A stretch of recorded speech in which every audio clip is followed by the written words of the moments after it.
Like that? When something traumatic happens to you, someone stole something from you.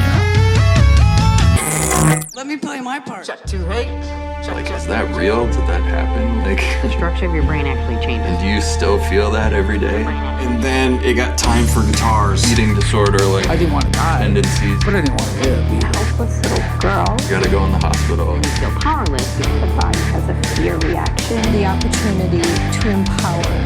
No one can take away my power. I won't take myself out. Artists that are true like that, those are the ones that tend to Like a sin. create change.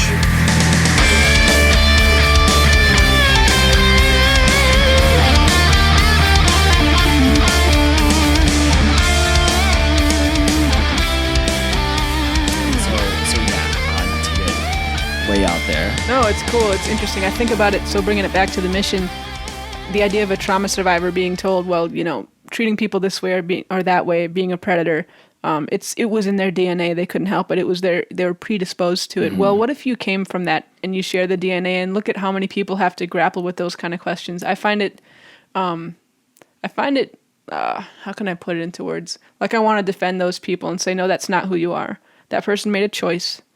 And maybe they had some kind of messed up tendency, but they made a choice, and that's not who you are because you come from that. So that's one thing that I would want trauma survivors to think about and to know, is that if you share DNA with your abuser, that's not a prison cell for you. That's not a prison sentence for you. That's not who you are. Yeah. You know? Yeah, it's absolutely not. And but it's trying to sort of, you know, when something traumatic happens to you, you feel like someone stole something from you, right? Is that fair to say? Sure. Yeah. And so when you have that feeling, it's very, you're trying to find what was stolen. So you're always sort of looking, sort of looking back, right? And that becomes your identity, is your past, instead of looking at the opportunities that are in front of you, and the fact that you are a survivor.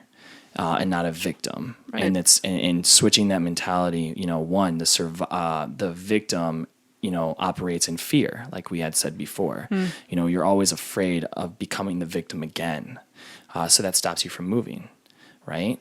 And as we know, you know, if water is stagnant, you know, we're a lot of water, but if water is stagnant, doesn't move, it becomes a swamp. It becomes dead. Right? It becomes just this bog where we want this movement to happen again, like a stream, right?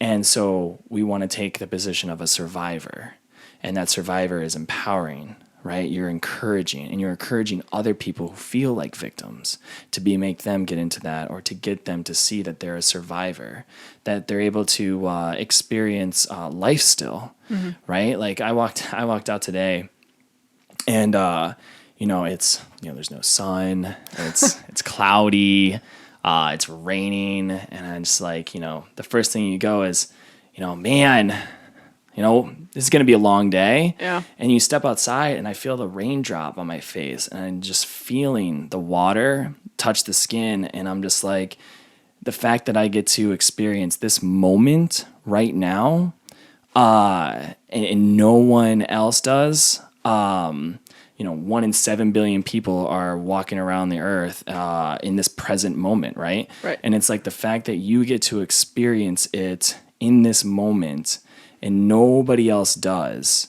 I don't know, that there's something beautiful in that, you know. Right. And though there's tragedy to stories and all the things that are happening, there's still something very beautiful that that all these people can get into cars, right, and not get in accidents. Right. You know, it's, you know, we don't focus on that. We look at all the accidents we do get into. And I know I'm jumping around, but it's, you know, all the people that go out and then still get home safely. Right? And it's just, there's art in that. There's a beauty to that. There's a harmony in that. And seeing that and getting a victim to see that is difficult. But once you do, it's you know, you start to see life all over again. You know, it's not this trap. It's it literally is amazing that you get to experience it in a sense, because I think it was like 0.00001% chance that Earth even happens. Yeah, right. Let alone getting to meet any one person. Like her best friend said that at her memorial, like think of the chances of anything in the world happening, and everyone in this room got to hang out with Kel. Yeah. Yeah. It's amazing. Well, we always go every day something impossible happens. Right. You know, how many conversations do you get into? You go, oh, that was impossible, and it's like the impossible is every day, All the time. all the time. I think about that. I'm not a mathematician. I might just be about to embarrass myself. But there's this idea of, you know, in early in school, you learn square root of -1 is not a thing. There's no math for that. It can't work. But then if you get into further on advanced things, every now and then there's a proof that requires you to accept the square root of -1, and it's going to sit here. And I just think about that there's no field of study you can get into where accepting the impossible isn't now and then required. And I think it just reminds us that we can't fathom the complexity of this place. And I hope that there's something positive behind it, like that there's something beautiful, something connecting, some kind of connecting thread that maybe it doesn't always feel that way when you're in that isolated dark spot, right? As a survivor. Yeah. That you can reconnect to somehow through recovery and hard work. So let's talk about the recovery piece a little bit. In your studies, you're studying to become a counselor? Yes, a counselor. So I'm studying to become a licensed counselor, and it'll be in co-occurring. So it'll be both with alcohol and addiction, and it'll also be in clinical. Okay. Yeah, so dealing with mental health and people who are experiencing addiction. And so taking those, so in the past, you've had to go to an addiction counselor or a clinic, right, that just worked with that, or you went to an actual a mental health clinic and that just worked with that, right? So if you're depressed, the depression might actually be from the drinking, or the drinking might actually be from the depression, Sure. right? But in the past, we've just sort of divided those two. And so the communication hasn't always been the best.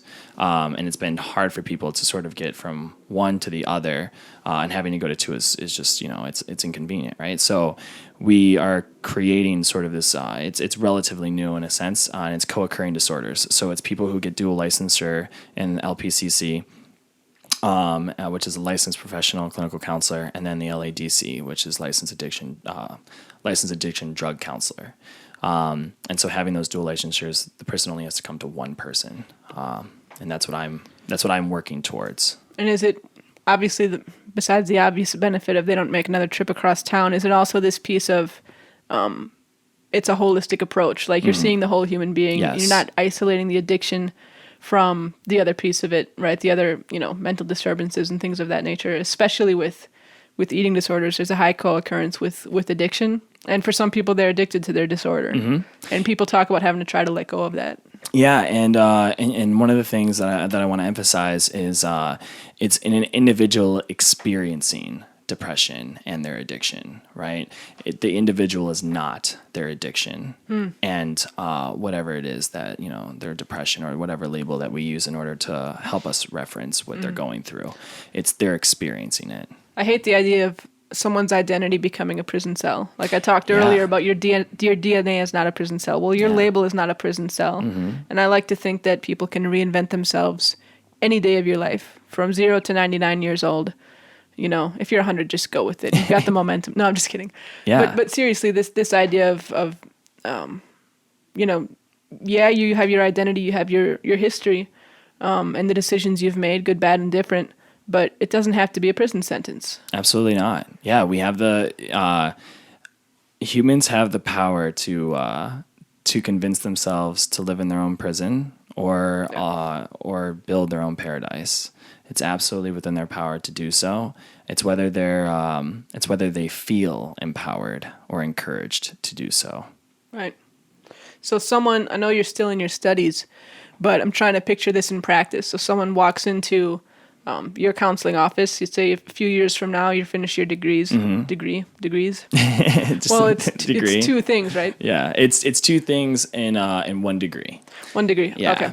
And you need to empower this person. Maybe it's a sexual assault survivor, and they're struggling with drinking or something like that. Yeah. And you can talk to both things and let them talk to both things. In a typical sense, what does empowering that person start with for you? Empathy is going to be the first thing. You're opening up with already not understanding the individual because you haven't heard their story yet, but you're understanding or having an idea of where that individual is coming from and the experiences that they must have had along the way. So opening yourself up as warm as you can is what I would say, because in order to get to the point to where they're seeing me, it's been a cold world for them, right? Life has been pretty cold. And so for the first time, maybe for some of these individuals, they're going to come across life that's warm, and that's me with a big smile on my face. There you go. And because I genuinely want to hear the story that you have to talk about. And then also just by them talking about their story and being able to just process their story with somebody else who genuinely cares about what they're going through and genuinely wants to help them through that process is very therapeutic. It's and so that's how you start it. You start it with that greeting, that equal level of saying, look, I'm not here to tell you, what to do or what you are or who you are. I'm here to listen to who you are. And then by listening, I'm going to help you answer the questions that you already know the answers to. Guide you to your own wisdom. Yep. Kind of. Yeah. So you talked about creating your own reality, creating your own paradise, your own prison, your own hell, all those sorts of things. When you were at our event and we played the documentary, which is on our YouTube channel, I Want You to Hear Me, the Kelly Nicole story, we kind of followed that up with a panel on gaslighting, and you had a lot of cool questions and comments and everything like that, which can be someone else handing someone a reality that's false and saying, here, live here, because as long as you're there, I'm safe and I'm not a criminal, I'm not in trouble. Yeah. Can you talk a little bit about someone in a situation like that, rebuilding the actual reality, saying, okay, wait, maybe this stuff really did happen. Maybe I wasn't crazy. Yeah. Let me see if I can do that the best way. Yeah. The biggest thing would be as far as trying to take back a sense of self that you've sort of given up and allowed someone else to sort of direct you, right? So gaslighting, just to sort of define it, is when someone comes in or you're in a relationship, or they've made you believe things that aren't true, and because naturally we suppress a lot of the trauma that we go through. Like if you get into a car accident, most people won't remember the whole experience because the mind will literally take you out of that and then put you back in when everything's settled, right? So you wake up wherever. So the processing, the experience still happens, but whether you process it or not or remember it is different, right? And so when someone comes in and they say, no, like that didn't happen, you start to question yourself, like, oh, did that happen? Did I make that up? And sort of the best way to go about rebuilding it is talking about it, to be honest, because it's the only way that you can find clarity in your own mind to be able to process this thing that you has happened to you. Right. And then getting the proper guidance. I wish I had steps to share or like principles that someone could grab onto, but it's very much and this is why I got into counseling, because it is very much